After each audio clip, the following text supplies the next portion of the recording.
Hey there, Virgo. How you doing? How you been? Welcome into Great Awakener Ether Realm. My name is Kimberly, and I did not get to the astrological report for last week. I do apologize. I was very busy at work. Um, so I decided I'm just going to do a 2-week report.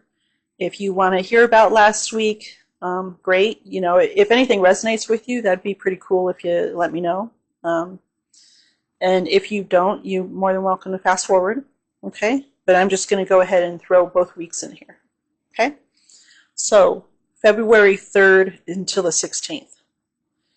February 3rd, Monday, begins with the moon conjunct Chiron in Aries and square Mars, okay?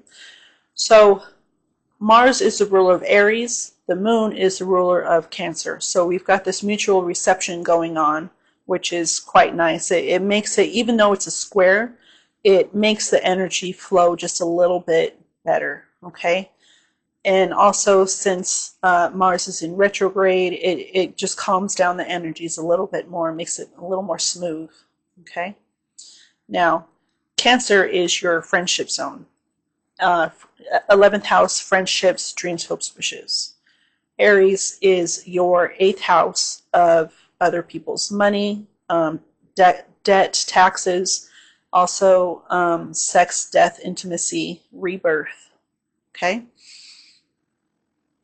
So when you have a square like this, you might be possibly maybe taking out a loan to fulfill some dreams, hopes, and wishes of yours. Maybe starting an intimate connection with a friend. Okay, something around these two subjects. Okay, also with the moon conjuncting Chiron. Chiron is your ruling planet. It has been in Aries since 2018. Now, I know I've gone through a lot of this on my previous videos, but I'm explaining this for the newer people. Okay.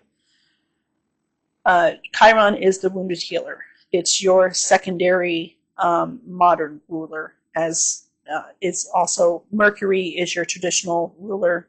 Chiron is your secondary ruler. Okay, it's the wounded healer. If you keep up with like Greek and Roman astrology, Chiron was a person who got wounded, and I'm just going to paraphrase as much as I can. Got wounded and spent his whole life trying to heal himself from that specific. It was a poison. Okay, trying to find an antidote to it, but through his research, he was able to heal a whole lot of other people. Okay, so that's how the wounded healer comes across. Like you know, Virgo is all about is the 6th house, and it's the house of service.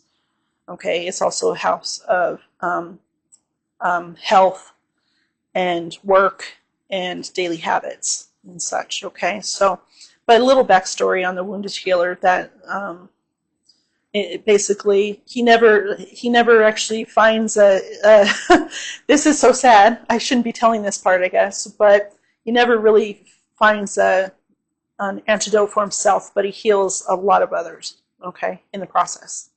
So that being squared with Mars. So, like I said, friends, you're probably doing a lot of healing in your 8th house, which again, other people's money and sex, death, transformation, which of course the wounded healer really goes along with that transformation, right? Healing your wounds. Now, it doesn't have to be physical wounds. In astrology, it's more about your inner wounds, okay? Moving on, Mercury trines Jupiter at 11 degrees. Now, again, this is still the Monday the 3rd, okay? Mercury, your traditional ruling planet, trines Jupiter in Gemini. Now, Mercury also rules Gemini. So we've got a little bit of a mutual exchange here. Also, Aquarius is your 6th house. You are the traditional ruler of 6th house. Aquarius is your 6th house. Have a whole lot of stuff going on in here in your 6th house for quite some time. Okay, it trining Gemini, which is your 10th house of career and reputation.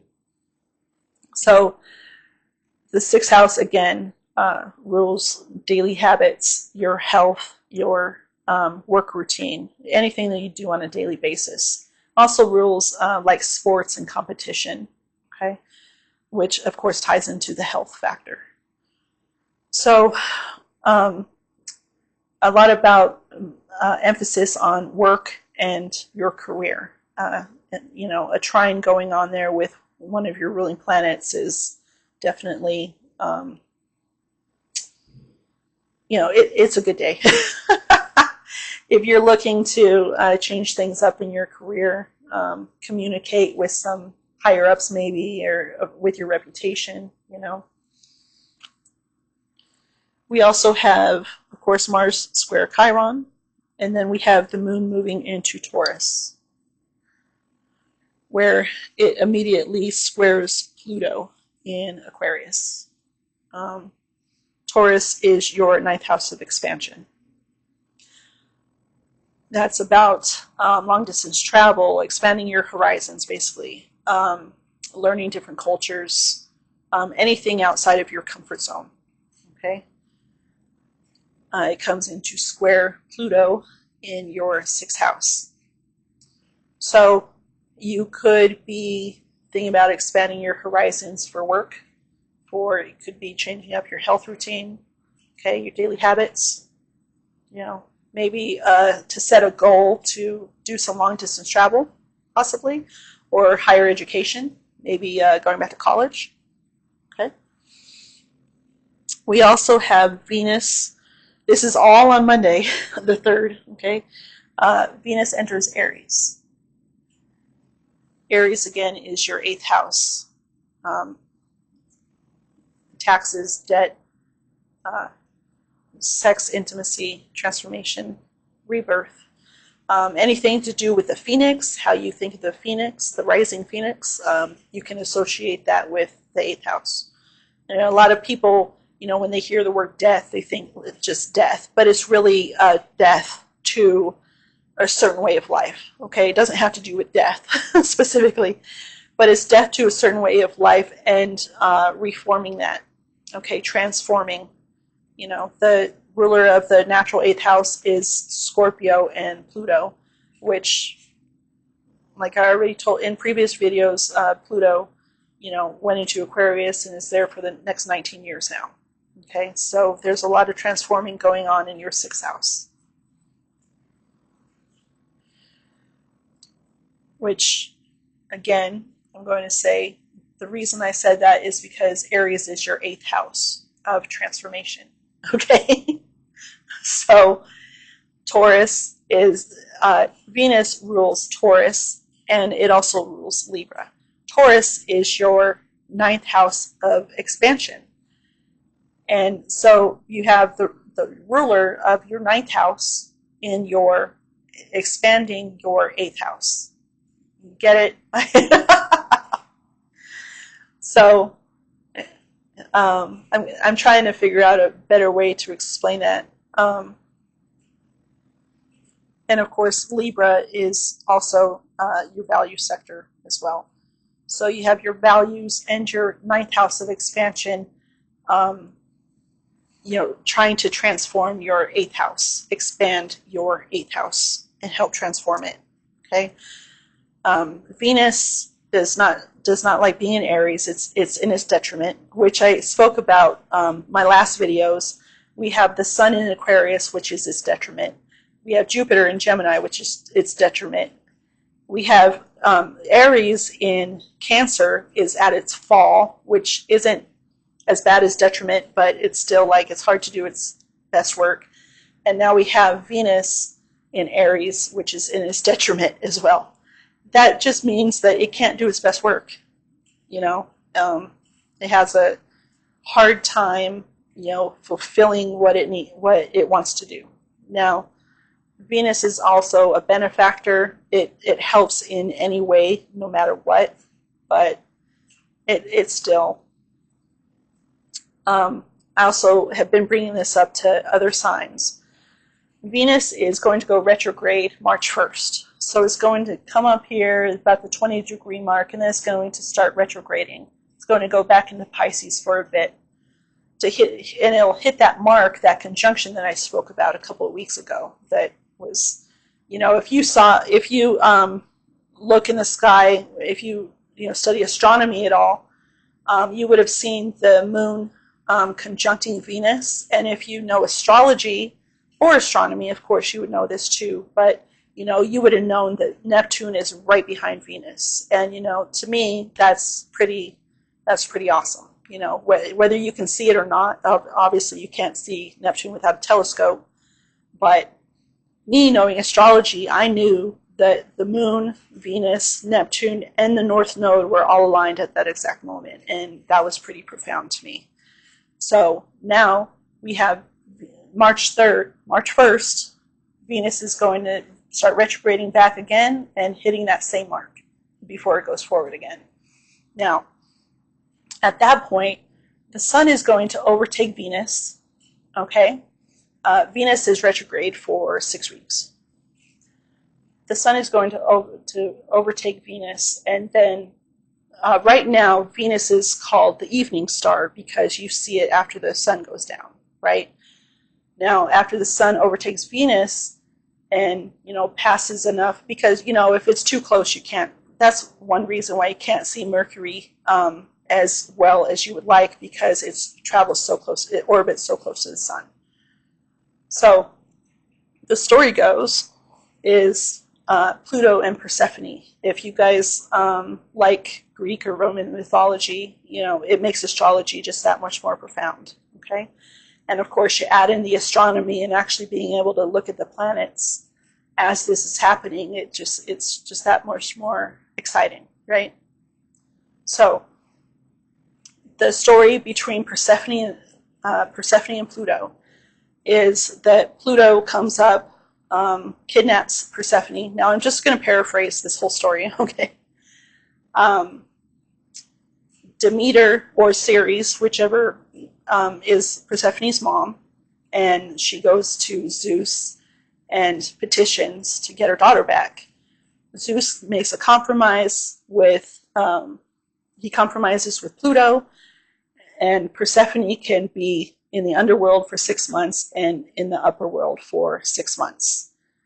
And that is where the seasons come in, because Demeter is, well, I'm not going to spread any seeds or make anything bloom while my daughter is in the underworld, right? So when she's with her mom is, spreading seeds. Excuse my voice. Her mom is spreading seeds and making things grow and such. And then when Pluto comes and gets her, everything dies, right? So 6 months and 6 months, and that creates the seasons. So the reason I'm saying this is that goes along with the story of Venus being the in the underworld and being the evening star and then the morning star. When the sun overtakes Venus, it now rises in the east before the sun, and it now becomes the morning star. It also is another reason why it's called Lucifer. It has Venus is called the morning star, the evening star, and Lucifer. Okay, and that is in direct correlation to the Persephone and the Pluto story. Okay, so I just wanted to throw that out there because that's coming in only 2 weeks. So Venus has already started to slow down a bit, okay? Now, getting back into the week. Okay, that is Friday. Now, Friday has a whole lot of moon activity.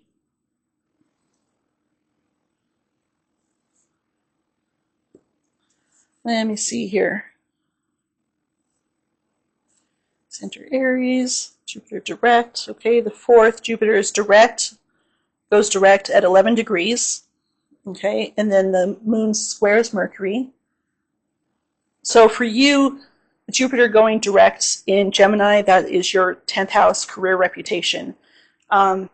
If you've been kind of working on something in kind of more the shadows for your career, like now is going to start being the time that you can release all of that, you know, and maybe upgrade your career, possibly, you know. Then the moon comes into square Mercury. It makes it start like this whole day, the fifth Wednesday. It squares Mercury, then it squares the sun. Then it sextiles, let's see, Mercury is at 12 degrees. The sun is at 16 degrees. Saturn is at 17 degrees. And then it sextiles Mars at 19 degrees. And then it conjuncts Uranus at 23 degrees. And then it sextiles Neptune at 28 degrees. All in one day on Wednesday, the 5th.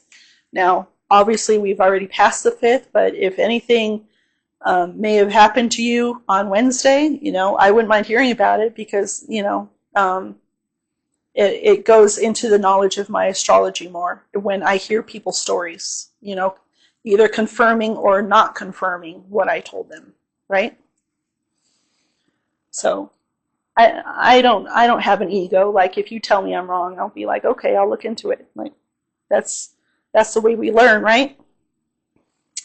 Then later that night, the moon, obviously depending on where you are in the world, the moon goes into Gemini. Okay? Again, your sector, your 10th house sector of career and reputation. So Thursday and Friday, you'll probably have a lot of emphasis on your career. Okay? Now, on the 6th, on Thursday, when the moon goes into Gemini, it is going to make a trine to Pluto and a sextile to Venus. Again, you know, like I've told all the other signs, all of the planets, every single one of them are between Aquarius and Cancer, every single one of them. And it's going to be like this till about April. So all of the emphasis is going to be on your 6th, 7th, 8th, 9th, 10th, and 11th house, okay? Except for, you know, the moon, you know, goes to each sign like every 2 to 2.5 days. But other than the moon, all of the emphasis is going to be on, and this is all about other people. When you hit that 7th house, especially 6th and 7th house, is like this is all about other people, okay?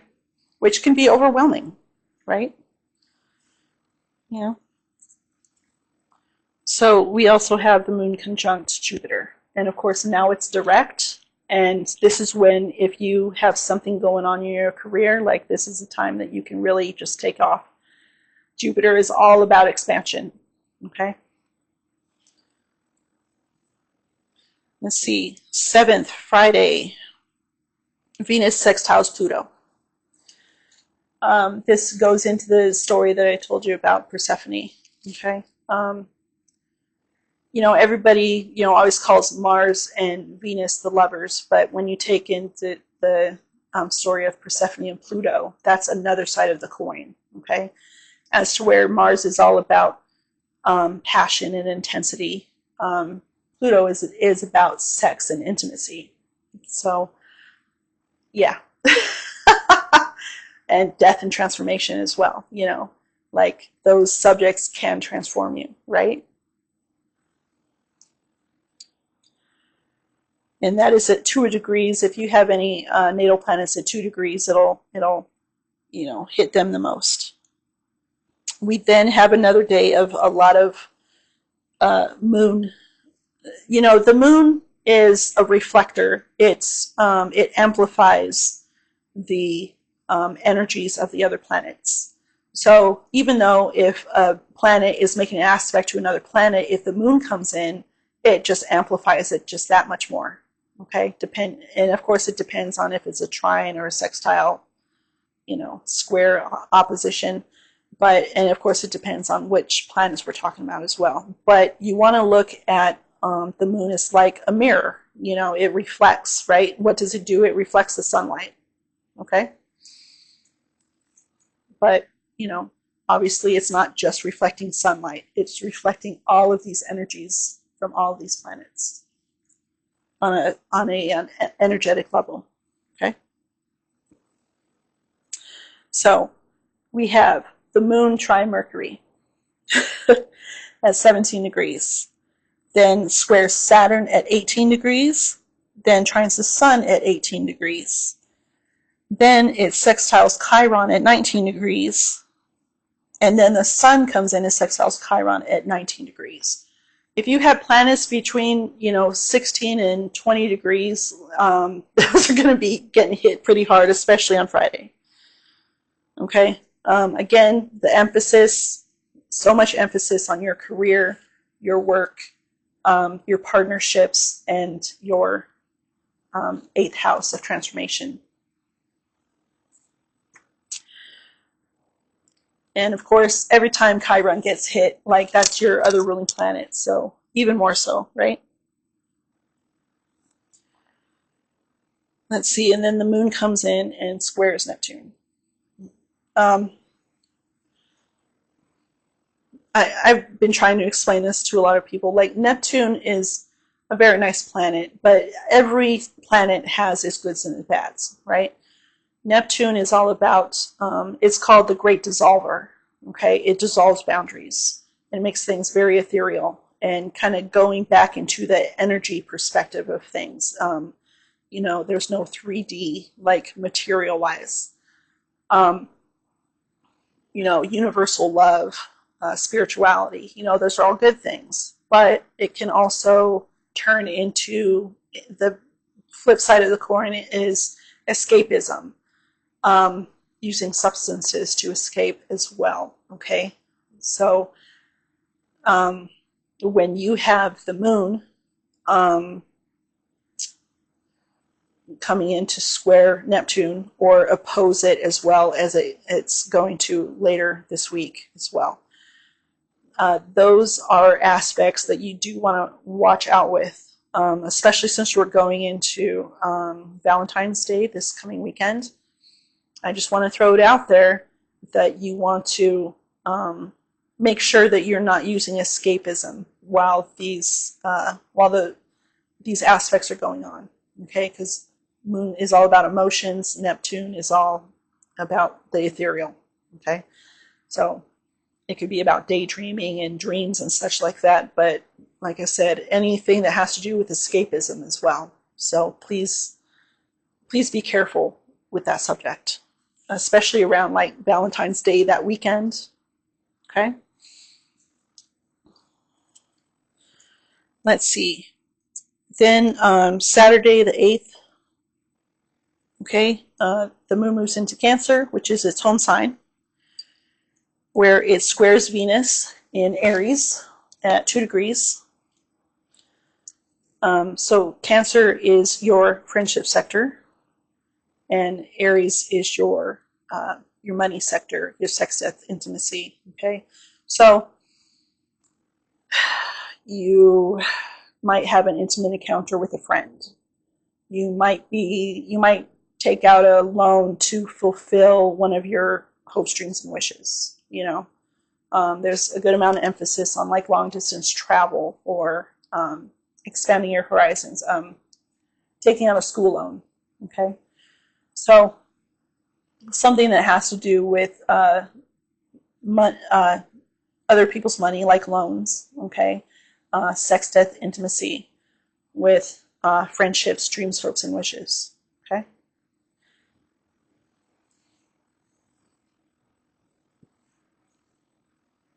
And why I'm saying that is because Venus rules Taurus, okay? So I'm going to just put that out there too. Okay, we also have Mercury, your ruling planet, sextiling Chiron, your other ruling planet, at 19 degrees. Okay? Mercury is in Aquarius, Chiron's in Aries. Okay, these signs are both quincunx to you. Quincunx is it's not a major energy. It's about creativity, but it's also it causes some uncomfortableness as well. So it kind of gets you up going to create, right? If you're too comfortable, are you really going to create, right? So quincunxes are uncomfortable a little bit, but they're nothing like a square opposition. But those being your two ruling planets, like at a sextile, wonderful. Wonderful time to create ideas, make ideas, Again, your sixth house and your eighth house is, habits, daily habits, work, health routines, and your eighth house. Maybe you might be, I don't know, I think I brought this up before, but maybe buying a gym membership, or, uh,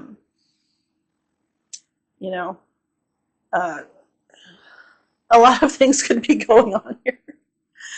Some people get offended when I bring up the sex and intimacy, but like sex and intimacy with a coworker, yeah. So I'm just going to leave it there. You can make up your own mind, I'm sure. Okay. Sunday the 9th. Mercury conjuncts the sun at 20 degrees. After this, Mercury starts overtaking the sun. Again, sixth house. Leo is the ruler of your 12th house. Now, the reason why the 12th and 6th house, all these houses have a connection with the axis, right? Leo is about your subconscious thoughts, like what makes you tick. And sometimes, it's all about psychology as well. It's about things that maybe you don't even realize that you do. Okay? A lot of it can come from your upbringing, your childhood. Okay? And then your sixth house is your daily habits. Like, why do you form your daily habits? It's because of your subconscious, right? So, a lot of emphasis on your subconscious and your daily habits, and a lot of transformation going on here as well. But with these two, your ruling planet conjunct your subconscious ruling planet. Okay, it looks like you're going to be making a lot of changes in your daily habits, your work habits, your health routine. Okay. Again, it also has to do with sports and competition as well. Okay, maybe you might be taking up a new sport. Then we have Mars trining Saturn at 18 degrees. And then the moon comes in to also join that trine, which again, like I was already mentioning, the two planets aspecting each other is already great. Sorry, my voice is really going out, so please bear with me. A trine to Mars and Saturn is actually a really great aspect. Now, a lot of people would think that Saturn and Mars don't really go together, but they actually do. Mars is actually exalted in Capricorn, which is Saturn is the ruler of Capricorn. Saturn is also the traditional ruler of Aquarius. But it's because Capricorn is all about discipline. It's getting your shit together. I'll just put it like that. Getting your shit together and getting to work, right? Having the discipline to meet your goals. As to where Mars is all about passion and intensity. And if you can meld those two well together, even though Mars is retrograde until the 23rd, but it's still, it's an internal thing at the moment. And when it goes direct, you're going to be able to unleash it, right? And then it's also going to then form another trine with Saturn when it starts going forward again, okay? So it does this back and forth thing, all right? So with the moon coming in, and of course the moon rules Cancer as well, so it's just, it magnifies, it amplifies that energy even more so.